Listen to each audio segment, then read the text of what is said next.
Assalamualaikum warahmatullahi wabarakatuh. Perkenalkan, saya Aisyah Sabda Sabri dengan NIM 0711411030, Program Studi Sistem Informasi Universitas Hasanuddin. Nah, di video kali ini saya akan membahas sebuah topik yang menurut saya sangat relevan dengan kehidupan kita sehari-hari, meskipun seringkali tidak kita sadari keberadaannya, yaitu transformasi digital di sektor pemerintahan atau yang lebih dikenal dengan istilah e-government dan smart city. Kenapa saya memilih topik ini? Karena sebagai mahasiswa sistem informasi, saya cukup sering bersinggungan dengan proyek-proyek yang sebenarnya adalah bagian kecil dari ekosistem transformasi digital pemerintahan ini. Salah satu contohnya adalah ketika saya mengerjakan proyek pemetaan kesesuaian lahan berbasis GIS untuk komoditas peta di Kabupaten Baru. Proyek semacam itu kalau diimplementasikan dalam skala nyata sebenarnya adalah bagian dari upaya pemerintah daerah untuk mengambil keputusan berbasis data, salah satu ciri utama pemerintahan digital modern. Nah, dari pengalaman itulah saya tertarik mengenali lebih dalam bagaimana sebenarnya proses transformasi digital tumbuh di pemerintahan kita berjalan, apa saja tantangannya dan seperti apa masa depannya.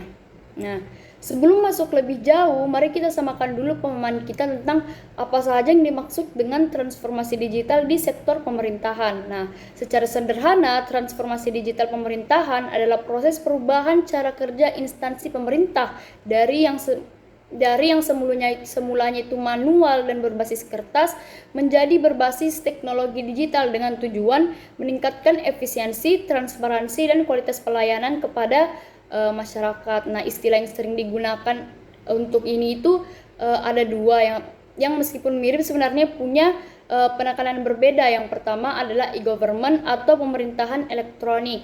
Ini lebih fokus pada digitalisasi proses administrasi dan layanan publik. Contohnya seperti pengurusan KTP secara online, pembayaran pajak digital atau sistem perizinan usaha terintegrasi. Yang kedua itu ada smart city atau kota cerdas. Konsep ini tuh lebih luas lagi karena tidak hanya menyangkut administrasi pemerintahan, tapi juga bagaimana teknologi digunakan untuk mengelola seluruh aspek kehidupan kota, mulai dari transportasi, lingkungan, energi, hingga partisipasi warganya. Jadi bisa dikatakan e-government itu semacam fondasi administratifnya, sementara smart city adalah visi besar yang mencakup e-government di dalamnya, ditambah dengan pengelolaan infrastruktur kota secara cerdas dan terintegrasi. Di Indonesia sendiri itu dasar hukum yang mengatur transformasi digital pemerintahan ini sudah cukup jelas. Ada Peraturan Presiden Nomor 95 Tahun 2018 tentang Sistem Pemerintahan Berbasis Elektronik atau yang sering disebut SPBE. Peraturan ini menjadi payung besar yang mengarahkan seluruh instansi pemerintah baik pusat maupun daerah untuk mengintegrasikan sistem digital mereka. Sekarang mari kita bahas kenapa hal ini menjadi sangat penting untuk dilakukan. Pertama, dari sisi efisiensi. Proses yang tadinya harus kita lakukan secara tatap muka, mengantri berjam-jam, mengisi banyak formulir kertas, kini bisa dipangkas menjadi hitungan menit melalui aplikasi digital. Ini sangat menghemat waktu, tenaga, dan biaya baik bagi pemerintah maupun masyarakat. Yang kedua itu dari sisi transparansi dan akuntabilitas. Ketika data dan proses birokrasi terekam secara digital, ruang untuk praktik-praktik yang tidak transparan menjadi semakin sempit. Masyarakat bisa memantau progres pengurusan dokumen mereka secara real time dan pemerintah pun lebih mudah diaudit. Ketiga, dari sisi pengambilan keputusan berbasis data atau yang dikenal dengan istilah data driven decision making. Ini adalah bagian yang paling dekat dengan latar belakang keilmuan saya. Ketika pemerintah memiliki data spasial, data kependudukan, data ekonomi yang terintegrasi dalam satu sistem, mereka bisa membuat kebijakan jauh lebih tepat sasaran. Sebagai contoh, dalam proyek GIS yang pernah saya kerjakan untuk analisis kesesuaian lahan pala, data semacam itu jika diadopsi oleh Dinas Pertanian bisa membantu menentukan wilayah mana yang paling potensial untuk dikembangkan dibandingkan dengan hanya mengandalkan asumsi atau pengalaman di lapangan. Keempat, dari sisi partisipasi publik. Teknologi digital membuka ruang bagi masyarakat untuk lebih mudah menyampaikan aspirasi, keluhan, atau masukan kepada pemerintah melalui aplikasi pengaduan online. media sosial resmi pemerintah, hingga platform musyawarah digital. Untuk memahami transformasi digital pemerintahan secara lebih terstruktur, ada baiknya kita bahas 6 dimensi utama konsep smart city yang umum digunakan dalam literatur maupun praktik di Indonesia. Dimensi pertama itu smart governance atau pemerintahan cerdas. Ini tuh mencakup digitalisasi layanan publik, transparansi anggaran, dan sistem pengambilan keputusan yang partisipatif serta berbasis data. Dimensi kedua itu smart economy atau ekonomi cerdas. Ini berkaitan dengan bagaimana teknologi mendorong inovasi ekonomi lokal, misalnya digitalisasi UMKM, sistem pembayaran non-tunai, dan platform yang mempertemukan produk lokal dan dengan pasar yang lebih luas. Dimensi ketiga itu smart mobility atau mobilitas cerdas. Ini mencakup sistem transportasi pintar seperti aplikasi transportasi umum real time, manajemen lalu lintas berbasis sensor, dan integrasi mode transportasi. Kemudian dimensi keempat itu smart environment atau lingkungan cerdas. Ini melibatkan penggunaan teknologi untuk memantau kualitas udara, pengelolaan sampah, hingga mitigasi bencana berbasis data spasial yang sebenarnya sangat berkaitan dengan bidang GIS yang saya pelajari. Kemudian dimensi kelima itu smart living atau kehidupan cerdas. Ini mencakup kualitas hidup warga secara umum termasuk akses terhadap layanan kesehatan digital, pendidikan digital, dan keamanan berbasis teknologi seperti CCTV terintegrasi. Kemudian dimensi keenam atau dimensi terakhir yaitu smart people atau masyarakat cerdas. Dimensi ini sering dianggap paling penting karena secanggih apapun sistemnya, jika masyarakatnya belum memiliki literasi digital yang memadai, maka transformasi ini tidak akan berjalan dengan optimal. Nah, keenam dimensi ini saling berkaitan satu sama lain dan idealnya dikembangkan secara seimbang, bukan hanya berfokus pada satu atau dua aspek saja. Sekarang mari kita lihat beberapa contoh nyata implementasi transformasi digital pemerintahan di Indonesia. Yang pertama itu ada DKI Jakarta dengan aplikasi Jaki atau Jakarta Kini. Aplikasi ini mengintegrasikan berbagai layanan mulai dari pengaduan warga, informasi banjir, hingga pembayaran pajak daerah dalam satu platform. Yang kedua itu di kota Surabaya yang sejak beberapa tahun terakhir dikenal sebagai salah satu kota dengan implementasi smart city paling matang di Indonesia. Surabaya sendiri memiliki sistem command center yang memantau kondisi kota secara real time, mulai dari lalu lintas hingga potensi bencana.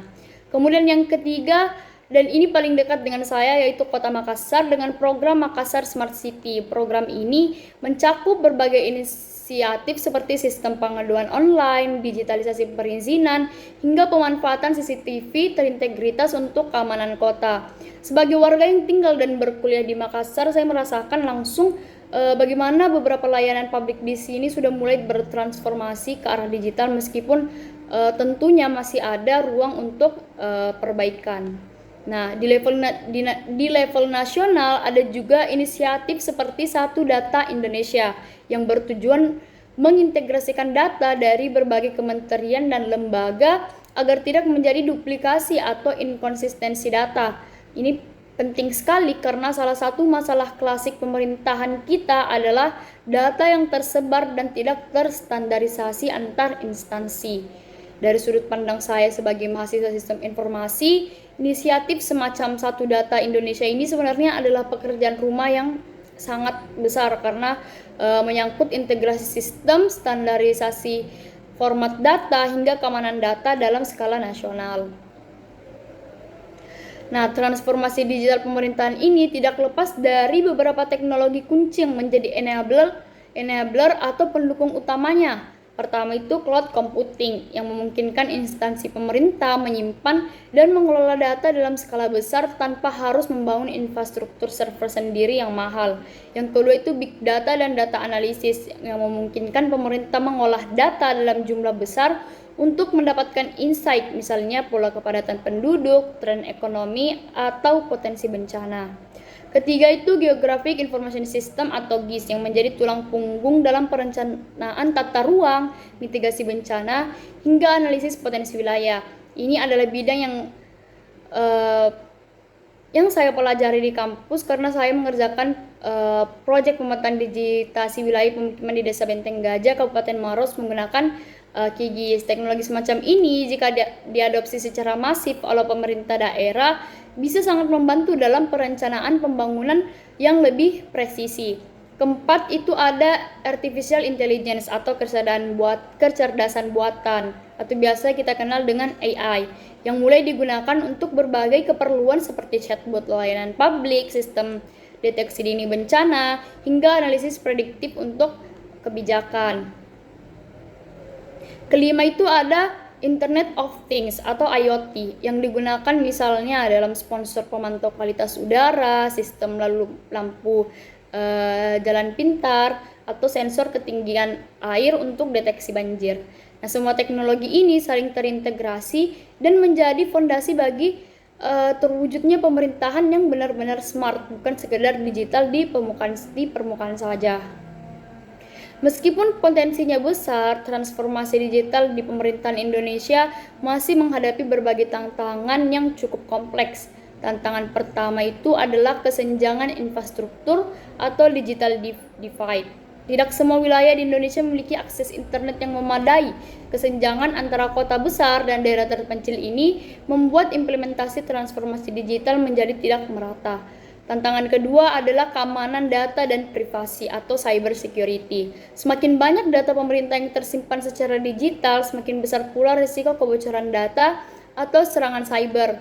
Kita tentu masih ingat beberapa kasus kebocoran data instansi pemerintah yang sempat menjadi sorotan publik.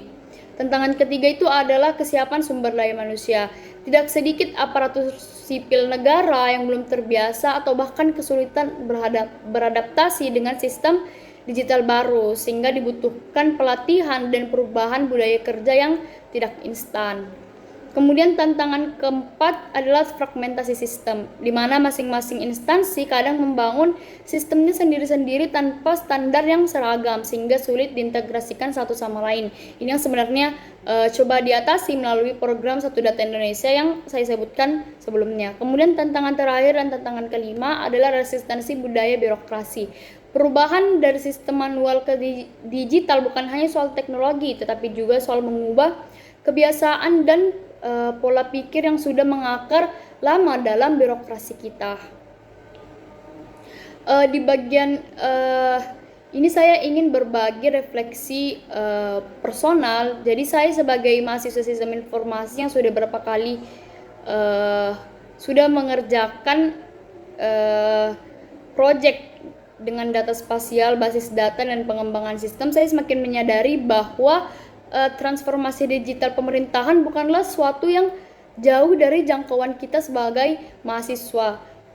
Proyek GIS yang saya kerjakan untuk analisis kesusahan lahan pala misalnya sebenarnya adalah prototipe kecil dari apa yang idealnya dilakukan pemerintah daerah dalam skala yang jauh lebih besar, yaitu menggunakan data spasial untuk mengambil keputusan pembangunan yang lebih tepat sasaran. Begitu juga dengan pengalaman saya mengelola basis data dalam skala besar, memahami bagaimana data terstruktur dengan baik bisa menjadi fondasi sistem yang andal, membuat saya semakin menghargai betapa pentingnya kualitas data dalam mendukung pemerintah digital yang efektif. Dari sini juga saya belajar bahwa transformasi digital bukan hanya tugas pemerintah semata, tetapi juga membutuhkan kontribusi dari talenta-talenta muda di bidang teknologi dan sistem informasi seperti kita. Nah, sebagai penutup pembahasan, saya ingin menyampaikan beberapa harapan dan rekomendasi terkait arah transformasi digital pemerintahan ke depan. Pertama, pemerataan infrastruktur digital harus menjadi prioritas agar manfaat transformasi digital ini tidak hanya dirasakan oleh masyarakat perkotaan. Kedua, perlu adanya standarisasi sistem dan data antar instansi agar integritas data seperti yang dicita-citakan dalam program Satu Data Indonesia bisa benar-benar terwujud. Kemudian yang ketiga itu peningkatan literasi digital baik bagi aparatur pemerintah maupun masyarakat umum agar teknologi yang dibangun benar-benar bisa dimanfaatkan secara optimal. Kemudian yang keempat, penguatan aspek keamanan siber mengingat semakin banyak data sensitif yang dikelola secara digital. Dan yang kelima, keterlibatan generasi muda termasuk mahasiswa dalam mengembangkan solusi-solusi digital yang relevan dengan kebutuhan pemerintahan dan masyarakat. Nah, demikian pembahasan saya mengenai transformasi digital di sektor pemerintahan, khususnya konsep e-government dan smart city. Dari pembahasan ini dapat kita simpulkan bahwa transformasi digital pemerintahan bukan sekadar memindahkan proses manual ke platform digital, tetapi merupakan perubahan menyeluruh yang mencakup teknologi, tata kelola, sumber daya manusia, hingga budaya kerja birokrasi. Sebagai mahasiswa sistem informasi, saya percaya bahwa kita memiliki peran penting dalam mendukung terwujudnya pemerintahan yang lebih cerdas, transparan, dan berpihak pada kepentingan masyarakat melalui kontribusi keilmuan yang kita pelajari selama ini. Sekian video tugas final dari saya untuk mata kuliah transformasi digital. Terima kasih atas perhatiannya. Wassalamualaikum warahmatullahi wabarakatuh.